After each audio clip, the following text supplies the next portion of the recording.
সুপ্রিয় শিক্ষার্থীরা, করিমগঞ্জ পাইলট বালিকা উচ্চ বিদ্যালয় অনলাইনে ক্লাসে স্বাগতম। আশা করি তোমরা সবাই ভালো আছো এবং স্বাস্থ্যবিধি মেনে চলছো। আমি মায়ারানী দেবী, সহকারী শিক্ষক, করিমগঞ্জ পাইলট বালিকা উচ্চ বিদ্যালয়। আজকে তোমাদের নবম দশম শ্রেণীর বিষয় পৌরনীতি ও নাগরিকতা অধ্যায় পঞ্চম সংবিধান নিয়ে আলোচনা করব। বাংলাদেশের সংবিধান। বাংলাদেশ স্বাধীন হওয়ার পর 1972 সালে সংবিধান তৈরির জন্য 34 সদস্য বিশিষ্ট খসড়া সংবিধান প্রণয়ন কমিটি গঠন হয়। উক্ত কমিটির সভাপতি ছিলেন ডক্টর কামাল হোসেন। এই খসড়া কমিটির প্রথম অধিবেশন বসে 1972 সালের 17 এপ্রিল। উক্ত সংবিধান 4 নভেম্বর 1972 সালে গণপরিষদ কর্তৃক গৃহীত হয় এবং 16 ডিসেম্বর তা কার্যকর হয়। এই পাঠ শেষে বাংলাদেশের সংবিধান রচনার ইতিহাস বর্ণনা করতে পারবে, বাংলাদেশের সংবিধানের বৈশিষ্ট্য ব্যাখ্যা করতে পারবে, বাংলাদেশের সংবিধানের বিভিন্ন সংশোধনী বর্ণনা করতে পারবে। সুপ্রিয় শিক্ষার্থীরা, এখন বাংলাদেশের সংবিধানের বৈশিষ্ট্য নিয়ে আলোচনা করব। 1. লিখিত দলিল। বাংলাদেশের সংবিধান একটি লিখিত দলিল। এর 153টি অনুচ্ছেদ রয়েছে। এটি 11টি ভাগে বিভক্ত। 2. দুষ্পরিবর্তনীয়। বাংলাদেশের সংবিধান দুষ্পরিবর্তনীয়, কারণ এর কোনো নিয়ম পরিবর্তন বা সংশোধন করতে জাতীয় সংসদের 2/3 সদস্যের সম্মতির প্রয়োজন হয়। রাষ্ট্র পরিচালনার মূলনীতি। জাতীয়তাবাদ, সমাজতন্ত্র, গণতন্ত্র ও ধর্ম নিরপেক্ষতাকে রাষ্ট্র পরিচালনার মূলনীতি নির্ধারণ করা হয়েছে। রাষ্ট্র পরিচালনার ক্ষেত্রে এসব মূলনীতির দ্বারা অনুপ্রাণিত ও প্রভাবিত হয়ে বিভিন্ন কর্তৃপক্ষ তাদের কার্যক্রম পরিচালনা করেন। মৌলিক অধিকার। সংবিধান হলো রাষ্ট্রের সর্বোচ্চ আইন।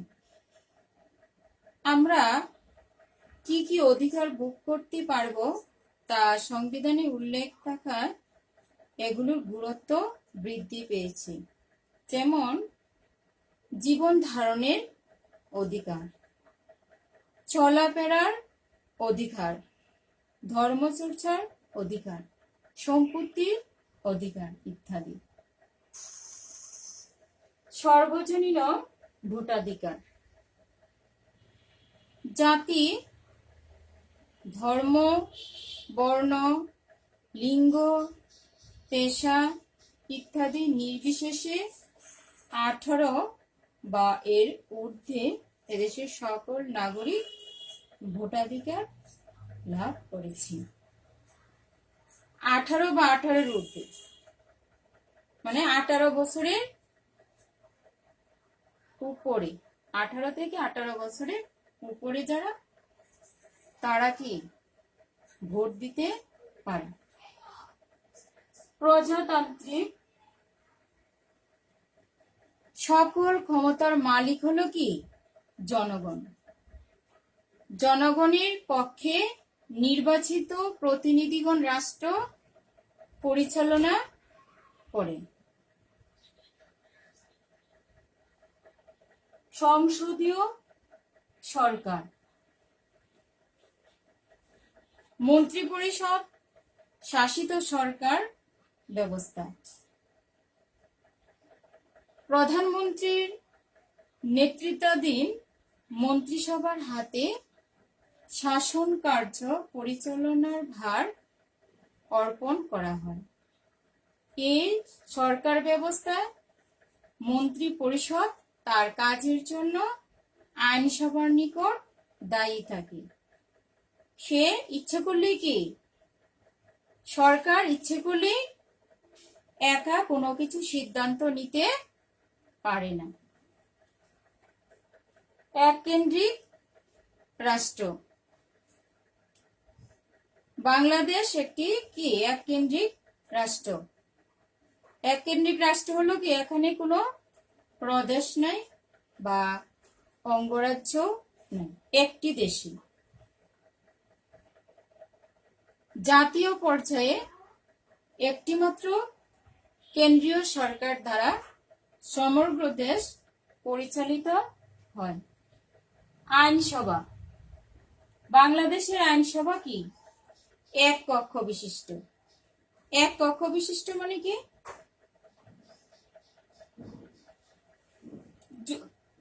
এখানে সবাই জাতীয় সংসদে, মানে মন্ত্রীরা সবাই কি জাতীয় সংসদে বসে কি করে আলোচনার মাধ্যমে একটি সিদ্ধান্ত নেয়। আইনসভা।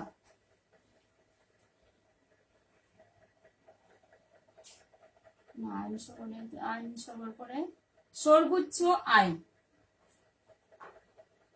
বাংলাদেশের সংবিধান রাষ্ট্রের কি? সর্বোচ্চ আইন। কারণ বাংলাদেশের সংবিধানের সাথে দেশের প্রচলিত কোনো আইনের সংঘাত সৃষ্টি হলে সেক্ষেত্রে কি সংবিধান প্রাধান্য পায়। বিচার বিভাগের স্বাধীনতা। বাংলাদেশের সংবিধান একটি স্বাধীন ও নিরপেক্ষ বিচার বিভাগের প্রধান বিধান রয়েছে।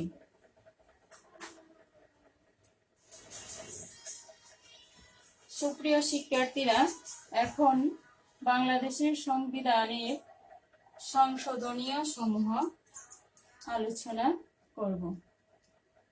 1972 সালে সংবিধান প্রণয়নের পর থেকে এ পর্যন্ত 16 বার সংশোধন করা হয়েছে।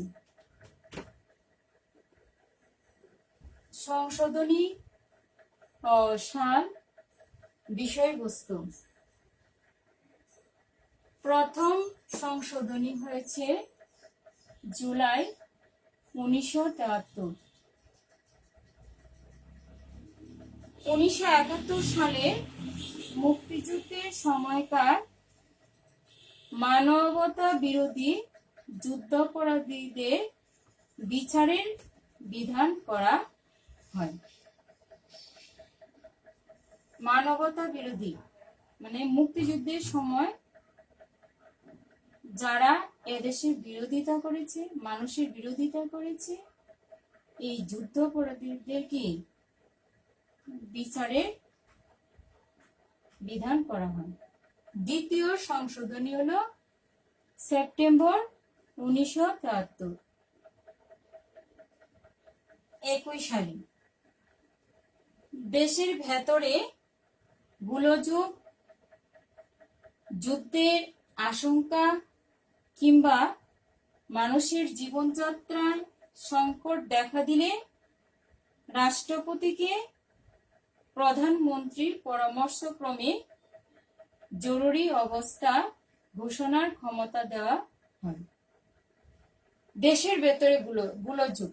গোলযোগ মানে কি? কোনো যদি গন্ডগোল দেখা দেয়, বা কোনো প্রকার অপরাধমূলক কার্যক্রম দেখা দেয়, যদি যুদ্ধের আশঙ্কা দেখা দেয় বা সাধারণ মানুষের জীবনযাত্রায় যদি সমস্যা দেখা দেয়,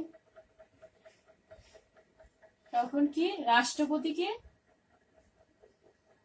প্রধানমন্ত্রীর পরামর্শক্রমে জরুরি অবস্থা ঘোষণা করে। তৃতীয় সংশোধনী, নভেম্বর 1974 সাল। বঙ্গবন্ধু শেখ মুজিবুর রহমান ও ভারতের প্রধানমন্ত্রী ইন্দিরা গান্ধীর মধ্যে ভারত ও বাংলাদেশের সীমান্ত সংক্রান্ত যে চুক্তি হয়, তৃতীয় সংশোধনীতে তা বৈধ ঘোষণা করা হয়। বৈধ মানে কি? আগে কি এটা খসড়া করেছিল, মানে রাফ করেছিল, সেটা সংশোধন করে সেটা বৈধ ঘোষণা করা হয়েছে। চতুর্থ সংশোধনী, জানুয়ারি 1975 সাল। সংসদীয় সরকার ব্যবস্থার পরিবর্তে রাষ্ট্রপতি শাসিত সরকার ব্যবস্থা প্রবর্তন করা হয়। সংসদীয় সরকার ব্যবস্থা মানে আমাদের দেশে যে বর্তমানে সংসদীয় সরকার ব্যবস্থা আছে, যে সংসদে বসে সরকার কি সিদ্ধান্ত গ্রহণ করে, তখন কি সংসদীয় সরকার ব্যবস্থার পরিবর্তে কি রাষ্ট্রপতি শাসিত সরকার ব্যবস্থা, মানে রাষ্ট্রপতি ছিলেন প্রধান, ওনার পরামর্শক্রমে কি সরকার ব্যবস্থা প্রবর্তন করা হইতো, মানে চালু থাকতো, ওনার নির্দেশে সব হতো। উপরাষ্ট্রপতির পদ সৃষ্টি এবং সকল রাজনৈতিক দল বিলুপ্ত করে একটি মাত্র কি জাতীয় দল সৃষ্টি করা হয়। রাষ্ট্রপতি ছিল, উপরাষ্ট্রপতি ছিল, উপরাষ্ট্রপতির পদ সৃষ্টি হলো এবং আর সকল রাজনৈতিক দল কি শেষ করে দিল এবং একটি মাত্র দল হলো, সেটা হলো জাতীয় দল। পঞ্চম সংশোধনী, এপ্রিল 1979 সাল। কি হলো, 1975 সালে 15 আগস্টের পরে সামরিক সরকার কর্তৃক যেসব বিধিবিধান প্রণয়ন ও সংবিধানের সংশোধনী আনা হয়েছে, সেগুলো পঞ্চম সংশোধনী আইনে বৈধ বলে ঘোষণা করা হয়। কি 1975 সালে কি হয়েছিল, 15 আগস্ট জাতির পিতা বঙ্গবন্ধুকে কি করা হয়েছিল, সপরিবারে হত্যা করা হয়েছিল।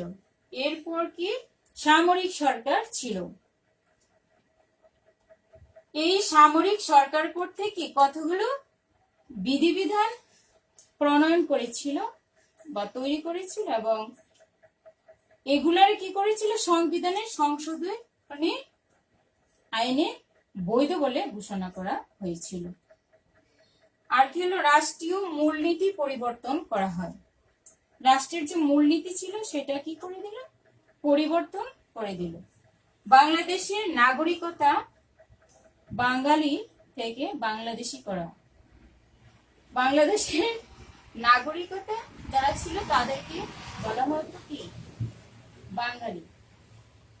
নাগরিকতাকে কি তোমরা তো বুঝো, নাগরিকতা হলো কি এদেশের মানুষ রাষ্ট্রীয়ভাবে স্বীকৃতি প্রাপ্ত। তখন এই বাঙালি থেকে বাংলাদেশি পরিচয় হলো এদেশের মানুষের। ষষ্ঠ সংশোধনী, জুলাই 1981।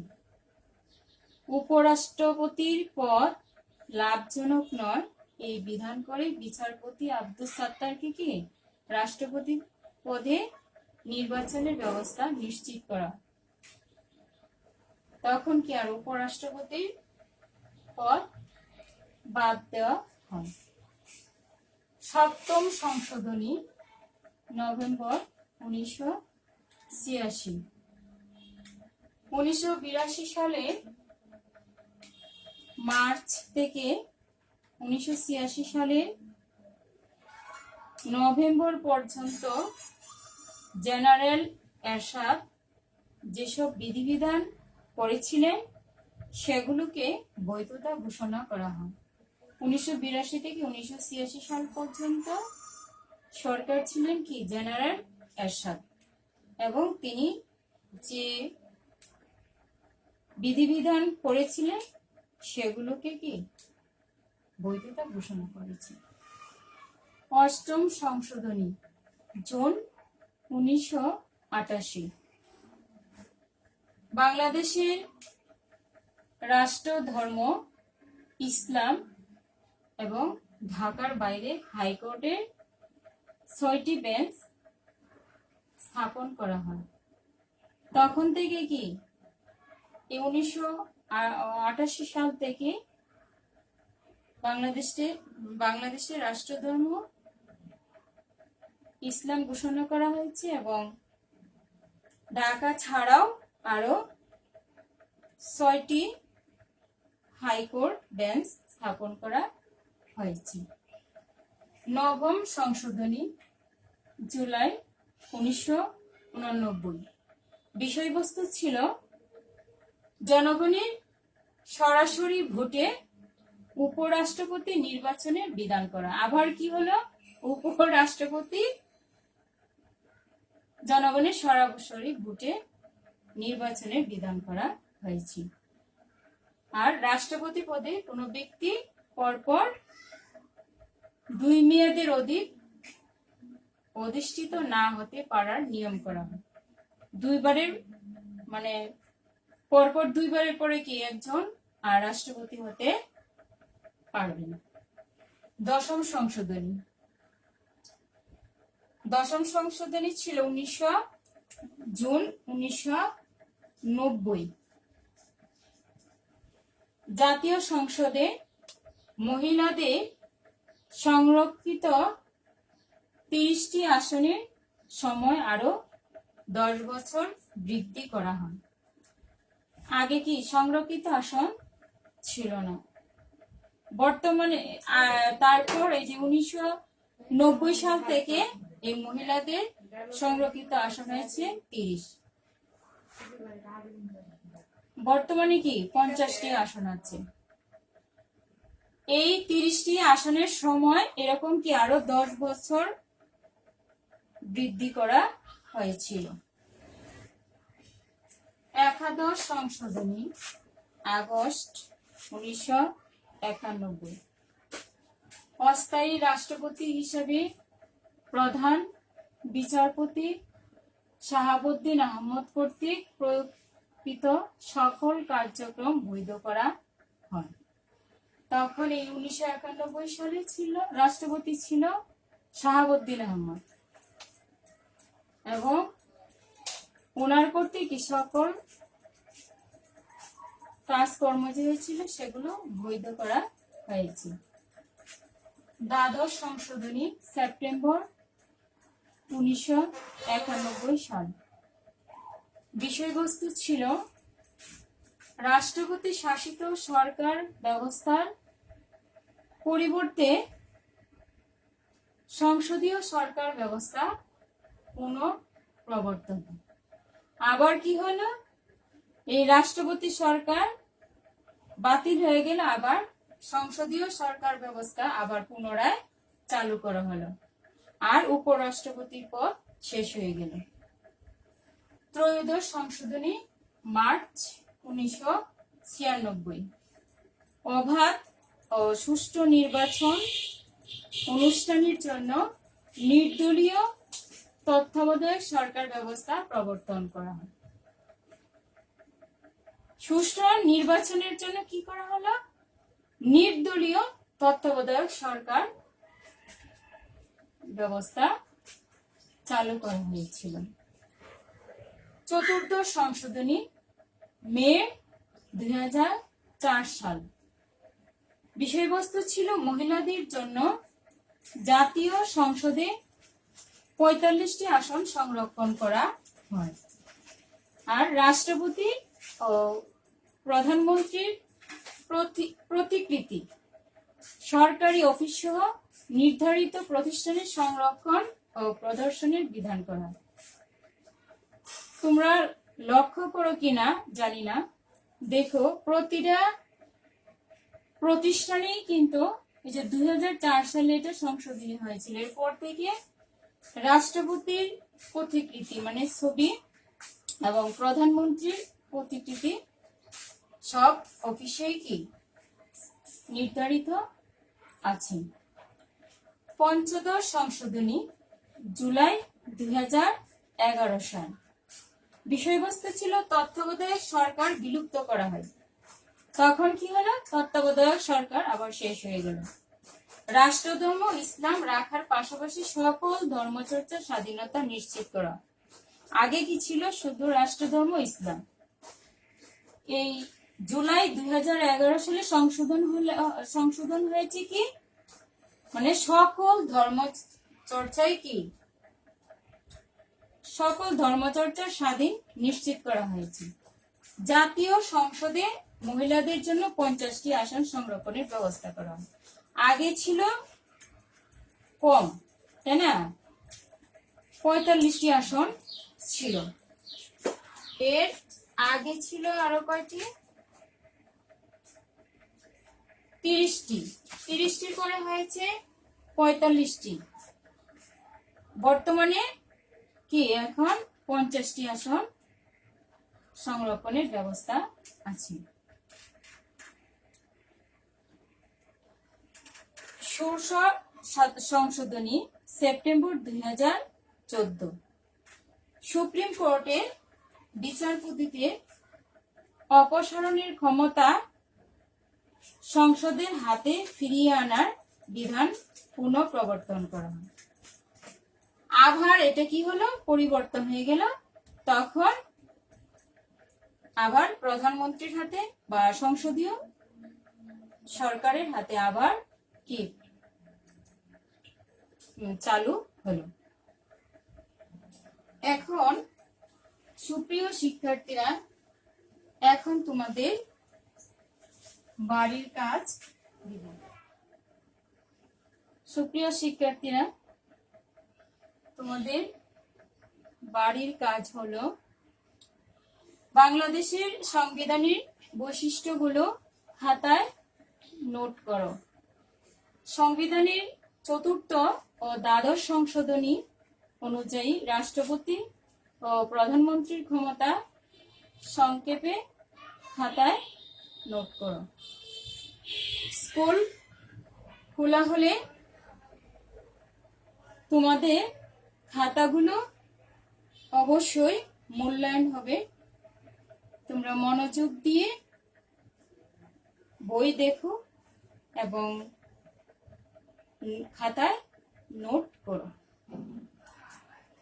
ভালো থাকো, সুস্থ থাকো, এই প্রত্যাশা নিয়ে আজকের ক্লাস এখানেই শেষ করছি। ধন্যবাদ।